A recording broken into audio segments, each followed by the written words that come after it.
আমাদের খাদ্য দপ্তরের উদ্যোগে আজকের এই সাংবাদিক বৈঠকে যারা উপস্থিত আছেন, আমার বাদিকে আছেন সেক্রেটারি ফুড রেবেল হেমেন্দ্র কুমার, ডান দিকে ডাইরেক্টর ফুড নির্মল অধিকারী, এবং এক্সট্রিম ডান দিকে যিনি আছেন এডিশনাল ডাইরেক্টর।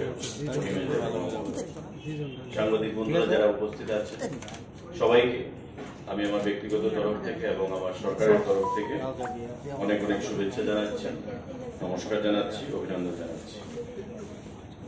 আপনারা জানেন যে আমাদের সরকার গঠিত হওয়ার পর 2018 সাল থেকে বছরে দুবার রবি এবং খারিফ সিজনে এমএসপিতে কৃষকদের কাছ থেকে ধান ক্রয় করা হচ্ছে এবং এই 18 সাল থেকে গত মরশুম পর্যন্ত প্রতি বছর দুবার করে এই ধান আমরা লাগাতার ক্রয় করে আসছি।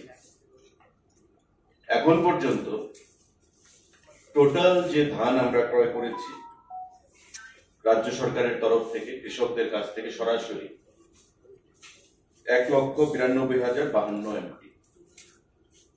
সারা রাজ্যের 8টি জেলা, এই 8টি জেলা থেকে এখন পর্যন্ত 1,92,052 এমটি ধান আমরা ক্রয় করতে পেরেছি এবং টোটাল ফার্মার কৃষক তাতে উপকৃত হয়েছেন আমাদের 1,309 জন কৃষক।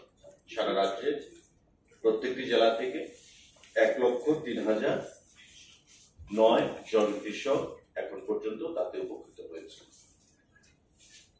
টোটাল যে অ্যামাউন্ট আমরা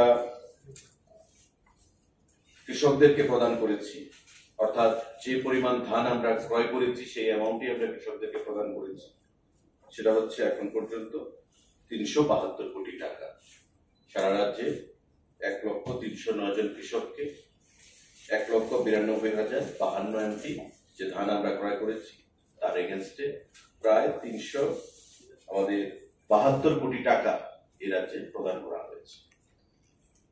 আমরা আনন্দের সঙ্গে আবারও জানাচ্ছি যে এবার আমাদের যে খারিফ সিজন, যেটা আমরা বলেছি যে বছরে দুবার আমরা রবি এবং খারিফ সিজনে ধান ক্রয় করি রাজ্য সরকারের তরফ থেকে কৃষকদের কাছ থেকে, এই মরশুমে আগামী 15ই জুন এই ধান ক্রয় করা শুরু হবে সারা রাজ্যে 31টা ব্লকে।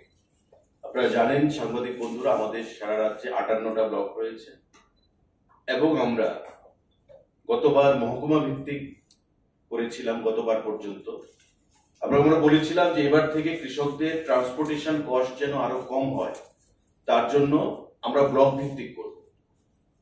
58টা ব্লক আছে, তার মধ্যে আমরা 31টা ব্লকে এবার করছি, কারণ বাকি যে ব্লকগুলো সেগুলো আপনার উত্তর জেলা, ঊনকোটি জেলা, তাতে ধানের যে প্রোডাকশন সেটা হয় না এবার খারিফ সিজনে। আবার রবি সিজনে ওই জেলাগুলোতে বা ব্লকগুলোতে ধানের প্রোডাকশন হয়, তাই রবি সিজনে আমরা আবার ওই ব্লকগুলোকেও কভার করব। এবার আমরা সারা রাজ্যে 6টি জেলায়, পশ্চিম জেলা, খোয়াই জেলা, ধলাই জেলা, সিপাহীজলা জেলা, গোমতী জেলা এবং দক্ষিণ জেলা, এই 6টি জেলায় আমরা প্যাডি প্রকিউরমেন্ট সেন্টার 31টা ব্লকে সেখানে আমরা করার সিদ্ধান্ত নিয়েছি এবং এই বিষয়ে আজকে আমাদের এগ্রিকালচার দপ্তরকে সঙ্গে নিয়ে সারা রাজ্যে প্রতিটি বিডিও, আমাদের পঞ্চায়েত সমিতির chairman, vice chairman, SDM, agriculture যারা সুপারিনটেন্ডেন্ট আছেন সাব ডিভিশনে, যারা ডিস্ট্রিক্টের ডেপুটি ডিরেক্টররা আছেন এগ্রিকালচারের, তাদের প্রত্যেকের সাথে আমাদের একটা ভিডিও কনফারেন্স ছিল এবং সেখানে আমাদের সেক্রেটারি ফুডও ছিলেন, এগ্রিকালচার সেক্রেটারি ছিলেন, ডাইরেক্টর ফুড ছিলেন, ডাইরেক্টর এগ্রিকালচার সহ আমাদের অন্যান্য আধিকারিকরাও উপস্থিত ছিলেন। আগামী 15 তারিখ থেকে সূচনা হবে আমাদের এই খারিফ মরশুমে যে প্যাডি প্রকিউরমেন্ট, এবং তার যে অনুষ্ঠানটা সেটা হবে জুলাইবাড়ি থেকে আমরা করব। দক্ষিণ জেলার জুলাইবাড়ি থেকে মাননীয় কৃষিমন্ত্রী উপস্থিত থাকবেন রতনলাল নাথ, খাদ্যমন্ত্রী হিসাবে আমি উপস্থিত থাকব, এবং সেখানকার মাননীয় মন্ত্রী জুলাইবাড়ির যিনি বিধায়ক শুক্লাচরণ নোয়াতিয়া সহ অন্যান্য আধিকারিকরা আমাদের খাদ্য দপ্তর এবং কৃষি দপ্তরে সেখানে উপস্থিত থাকবে। এবং এবারকার যে ধানের লক্ষ্যমাত্রা কেনা, এই 31টা পিপিসি যে প্যাডি প্রকিউরমেন্ট সেন্টার আমাদের 31টা ব্লকে যে টার্গেট আমরা রেখেছি, সেই টার্গেটটা হচ্ছে 15,000 এমটি। 15,000 এমটি এটা কৃষি দপ্তর থেকে জেলার মহকুমা স্তরের বিভিন্ন আধিকারিকদের সাথে কথা বলে এই টার্গেটটা আমাদের খাদ্য দপ্তরকে দেওয়া হয়েছে। এই 15,000 এমটি ধান এবারকার মরশুমে আমরা ক্রয় করব।